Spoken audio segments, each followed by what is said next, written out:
看你的痰就好了。简单讲，你的痰比较白、比较清，就属于冷咳；比较黄、比较浊。可是痰应该是白的，冷咳，然后转变成热咳。对，因为中医讲风寒入里会化热嘛，是本来是冷的，帮你倒在，慢慢就热。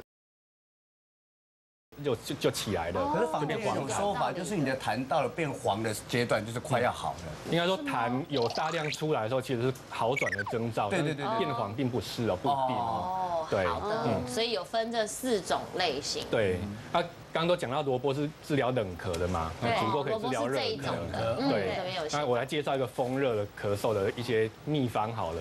因为我们小时候住乡下，所以说有那个枣。要砍柴啊，然后要烧火啊，然后才能煮饭。是，对。那以前咳嗽，阿嬷就会丢一个橘子丢到里面去，那好了烤熟拿出来吃，那咳嗽的痰就会好。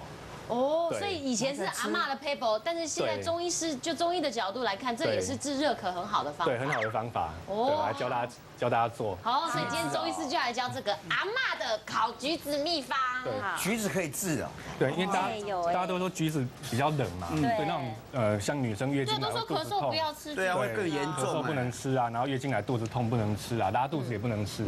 我们吃看陈阿嬷的。那所以我们在做的话，先把这个地头，你可以用手把它拨开。好，所以我们把这个地头拨开以后啊，我们可以放一点盐巴进去。多少？盐巴适量就好，把它塞到里面。1匙哦。对啊，可以多放一点。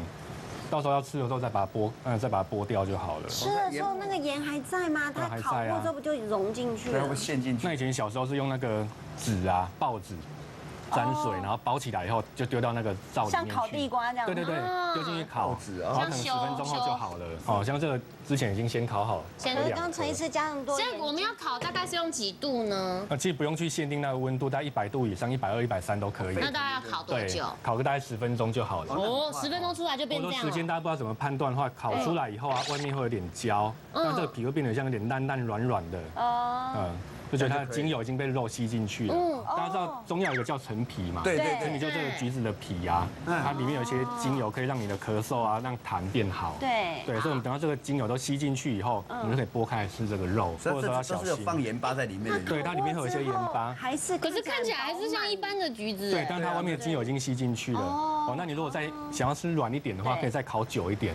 谢谢。哇，好奇怪。试试看，有不一样吗？盐巴还蛮好吃的。对啊，整个酸味都不见了。释怀了。这颗烤的比较够一点，还是很像橘子啊。还有咸度还好啦，应该可以的。要注意哦，针对热咳哦，你的痰黄黄的、浓浓的，就可以吃这个，就吃烤橘子。接下来既然中医师在这里，对，你就教我们一些穴道按摩，舒缓咳嗽，是不是？其实这是针对咳嗽这个症状，我们先不去管说它是冷咳、热咳还是5脏6腑的咳，不管就在咳嗽了，我要怎么办？好，先教大家2个穴位。第一个呢，我们去找我们锁骨。对。那如果比较有一点稍微肉感的人没有锁骨，可是我不要看我，像塞的这种，没有锁骨也没关系，塞人家起来当示范啊。你来就好。反正就是锁骨啦。对，锁骨的中间点，或者说你找不到锁骨没关系，你的喉咙总看得到嘛，你的气管直下，一直摸到胸骨柄的地方。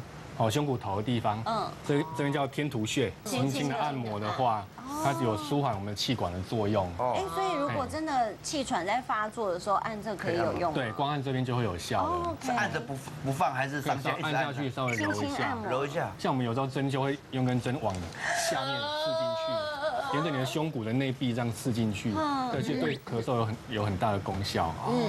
那如果说你不敢按这个地方，那你就按你的鱼际穴。鱼际就更简单了，在我们手第一掌骨的中间点，然后赤白肉际，赤白肉际，对，叫鱼际穴。鱼际穴也是我们对于咳嗽一个特效穴的地方。对，当你有咳嗽，不管你是咳嗽、冷咳、热咳、内伤的咳，都可以用。这个很好用。所以这2个穴道，希望大家在咳嗽的时候记得可以舒缓一下。好，谢谢钟医师。